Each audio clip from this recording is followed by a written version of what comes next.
This week we're back on the topic of logistics outsourcing and 7 things a 3PL must have for you to select them.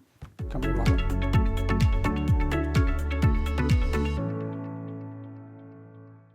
So over the last 30 years or so, I must have helped hundreds of clients here at Logistics Bureau through the logistics outsourcing process.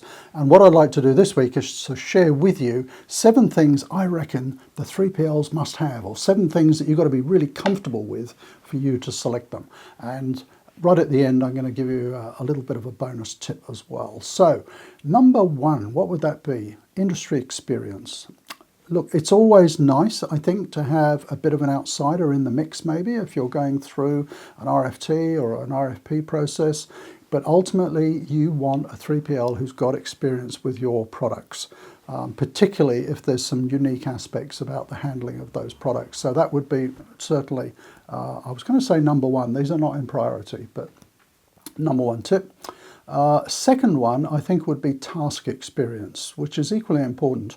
That may be, for example, if they're preparing deliveries for home delivery or something, that might be particularly important.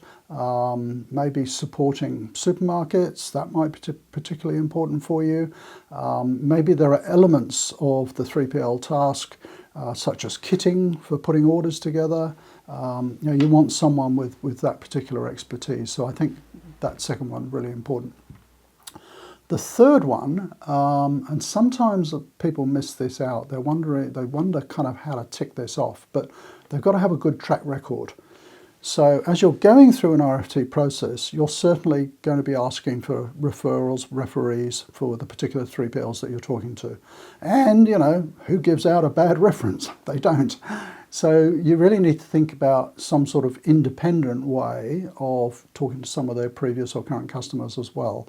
You want to be getting a really good sense that they're providing, outstanding service, good service at a good cost, that type of stuff. Everybody's going to have the odd glitch, let's be realistic, but you don't want to be hearing consistently that there are particular problems with the 3PL that you might be considering. 4 more to go. Oh, look, I noticed the other day when I was looking at this channel, the vast majority of people who watch and enjoy these videos are not subscribed. So if you are enjoying these videos and you're not subscribed, could you please hit subscribe? There's a couple of reasons for that. One is it helps the channel grow. And number 2, it's really useful for me to understand which videos are more popular. So just a quick plea there. Now, number 4, you want to be sure that they clearly understand what you're asking for. So in your RFP documentation, you get a sense through the questions. You're obviously going to know through their response, do they really get what it is that you're asking for? And again, you don't want somebody who's kind of grasping at straws a bit, who maybe doesn't understand your industry and the requirements, and that might come through during the RFT response. On the flip side, number 5, I always find it very encouraging when I see innovation in the responses too.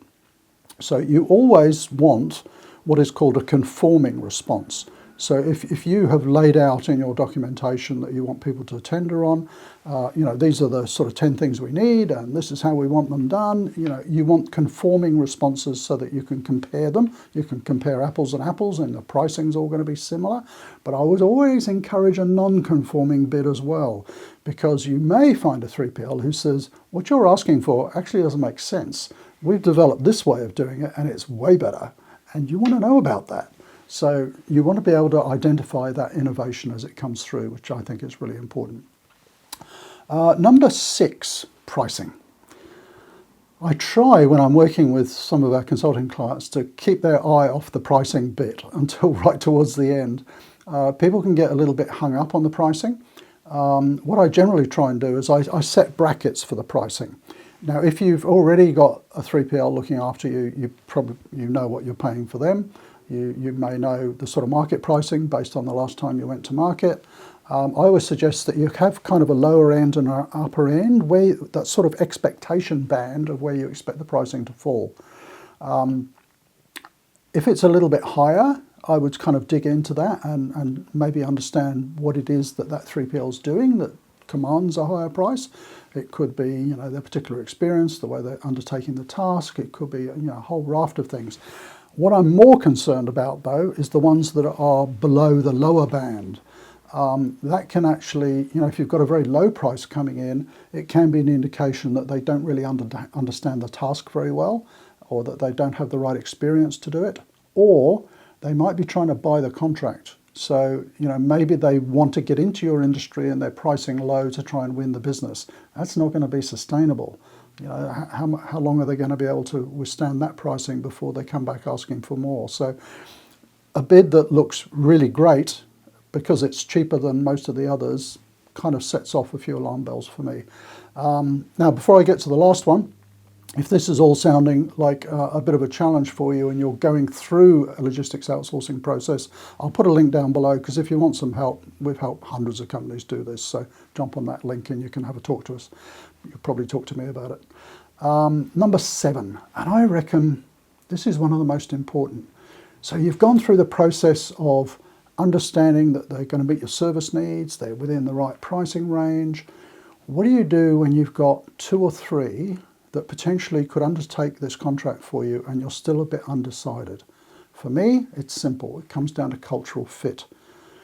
Look at the people that you've been communicating with through this process. You've probably done site visits. They've probably been and done presentations with you. You've got to know them a little bit. Who do you want to work with? It comes down to that. Hopefully you're going to be working with these people for the long term.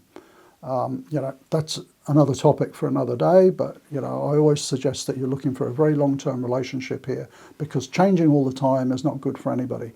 So if you're going to work with these people for a long time, who are the ones that you feel most comfortable with?